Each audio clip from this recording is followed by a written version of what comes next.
एक ऐसा प्लेन जो साल 1955 में उड़ान भरता है और उसकी लैंडिंग पूरे 37 साल बाद सन 1992 में होती है। हमारी कहानी शुरू होती है 2 जुलाई साल 1955 से डगलस DC-4 नाम का एक अमेरिकन चार्टर प्लेन जो पैन अमेरिकन वर्ल्ड एयरवेज का हिस्सा था और जिसे फ्लाइट 94 भी कहते थे। वो न्यूयॉर्क के एक एयरपोर्ट से मियामी की ओर जा रहा था।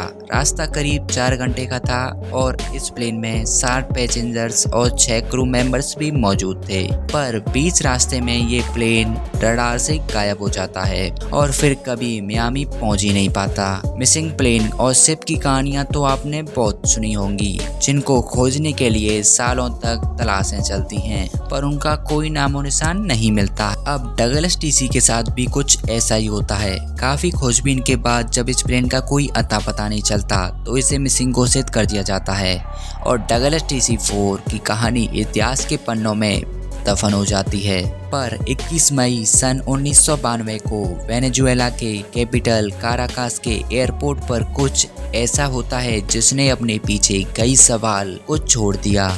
एयरपोर्ट के क्रू को आसमान में एक प्लेन नजर आता है, लेकिन सरप्राइजिंग बात तो ये थी कि वो प्लेन एयर ट्रैफिक कंट्रोल के रडार में नजर नहीं आ रही थी। इतने में वो प्लेन एयरपोर्ट के कंट्रोल रूम से कांटेक्ट करता है और यहाँ मौजूद ऑफिसर, जिनका नाम जुआन देल पोर्ते था, वो पूरी घटना के गवाह बनते हैं। जब जुआन प्लेन के पायलट से प्लेन का नाम पूछता है तो वह बताता है, मैं DC-4 में सवार हूँ और हम मियामी एयरपोर्ट पर लैंडिंग करना चाहते हैं। पायलट बहुत ही घबराया हुआ लग रहा था और ये घबराहट तब डबल हो जाती है जब जुआन उसे बताता है कि ये मियामी नहीं बल्कि वेनेजुएला का काराकस एयरपोर्ट है। मतलब DC-4 अपनी डेस्टिनेशन से 2200 किलोमीटर दूर था और अभी तो पायलट को ये भी नहीं पता था कि वो 37 साल फ्यूचर में आगे आ चुका है। जब पायलट सुनता है कि वह मियामी की जगह काराकास एयरपोर्ट पर है तो वह डर जाता है और काराकास एयरपोर्ट पर लैंडिंग की परमिशन मांगता है और जैसे ही उसे परमिशन मिलती है तो वह DC-4 को एयरपोर्ट पर लैंड करता है। पायलट बाहर का नज़ारा देखकर हैरान हो जाता है। दूसरे प्लेन काफी नए और मॉडर्न लग रहे थे, साथ ही साथ बिल्डिंग और उसके आसपास मौजूद लोग काफी अजीब नजर आ रहे थे। यही हाल बाहर के लोगों का भी था। सभी उस पुराने से प्लेन को देखकर हैरान थे। ऐसा लग रहा था जैसे कोई वर्ल्ड वॉर 2 का जंगी जहाज लैंड किया गया हो।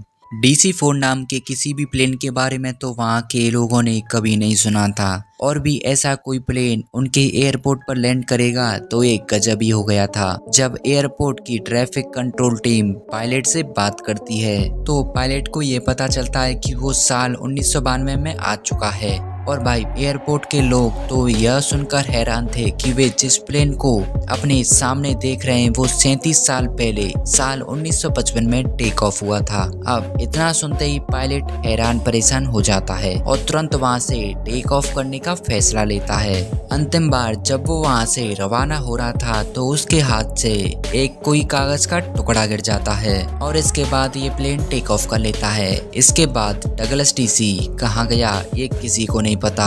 आज तक न तो ये मियामी पहुंचा और न ही इसमें बैठे किसी पैसेंजर का कोई पता चल पाया।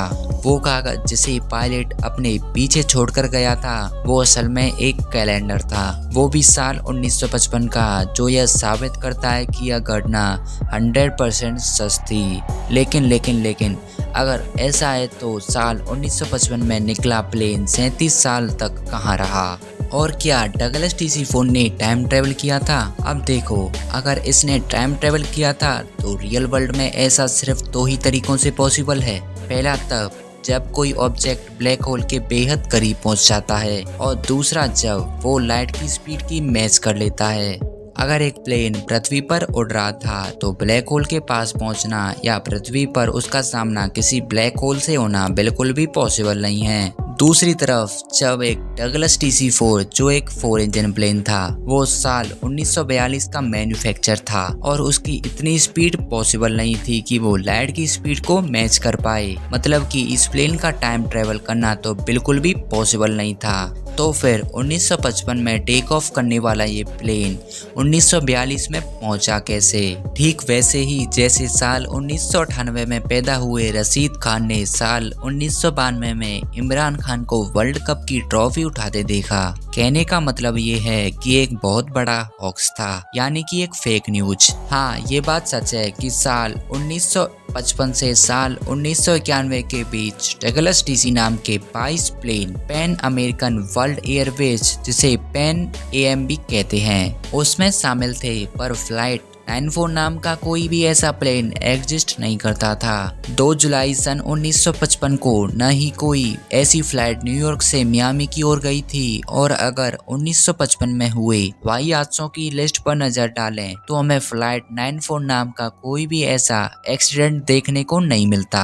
इनफैक्ट एविएशन की हिस्ट्री में कभी भी इस नाम का कोई भी इंसिडेंट हुआ ही नहीं। 4 अप्रैल सन 1955 को न्यूयॉर्क के लॉन्ग आइलैंड मैकआर्थर एयरपोर्ट से टेक ऑफ करने वाला यूनाइटेड एयरलाइंस का डगलस DC-6 क्रैश जरूर हुआ था, पर उस इंसिडेंट और फ्लाइट 94 के फेक इंसिडेंट में कोई भी कनेक्शन नहीं है। लेकिन अब सवाल उठता है कि आखिर ये फेक न्यूज फैलाई किसने, और वो क्या रीजन थे कि फ्लाइट 94 की फिक्शनल स्टोरी इतनी ज्यादा वायरल हो गई। बात करें इंटरनेट और सोशल मीडिया की, तो इस स्टोरी को वायरल करने का पूरा श्रेय राइट साइड को जाता है, जो यूट्यूब का सबसे बड़े चैनल में गिने जाते हैं। साल 2019 में इस चैनल ने फ्लाइट 94 के बारे में यह वीडियो पब्लिश की थी, जिस पर आज की तारीख में 90 मिलियन से ज्यादा व्यूज हैं। हालांकि देखो, हम ये बिल्कुल नहीं कह सकते कि राइट साइड ने जानबूझकर ये फेक स्टोरी फैलाई। वीडियो में स्टोरी को रियल तरह से प्रेजेंट किया गया है, पर एक जगह नरेटर साफ कहते हैं कि ये किसी फैसिनेशन की तरह लगती है, इसमें फेस वाइट। इंटरनेट के कुछ सोर्सों में तो यह बताया गया है कि यह प्लेन 37 साल नहीं बल्कि 3 सालों बाद लैंड किया गया था, और कारकस एयरपोर्ट पर यह 1992 नहीं 1995 में पहुंचा था। लेकिन आखिर इस पूरी फेक न्यूज का रियल ओरिजिन कहां से हुआ है? इसका ओरिजिन हुआ मई 1985 में वीकली वर्ल्ड न्यूज में पब्लिश इस आर्टिकल के जरिए। ये अमेरिका की एक न्यूज़पेपर एजेंसी है जो साल 1985 से साल 2007 के बीच एक्टिव थी और मोस्टली फिक्शनल स्टोरीज को पब्लिश किया करती थी। इसलिए जो भी न्यूज आप यूट्यूब या किसी दूसरे सोशल मीडिया प्लेटफॉर्म पर देखते हैं, उसे डबल चेक जरूर किया करो। क्या पता जिसे आप सच मानकर बैठे हों वो असल में एक स्टोरी मात्र है, एक फिक्शनल स्टोरी जो केवल लोगों को लुभाने के लिए बनाई गई थी।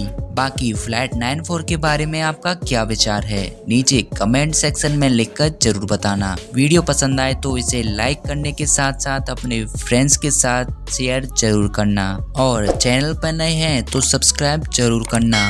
मैं आपको मिलता हूँ नेक्स्ट एपिसोड में, तब तक के लिए बाय बाय।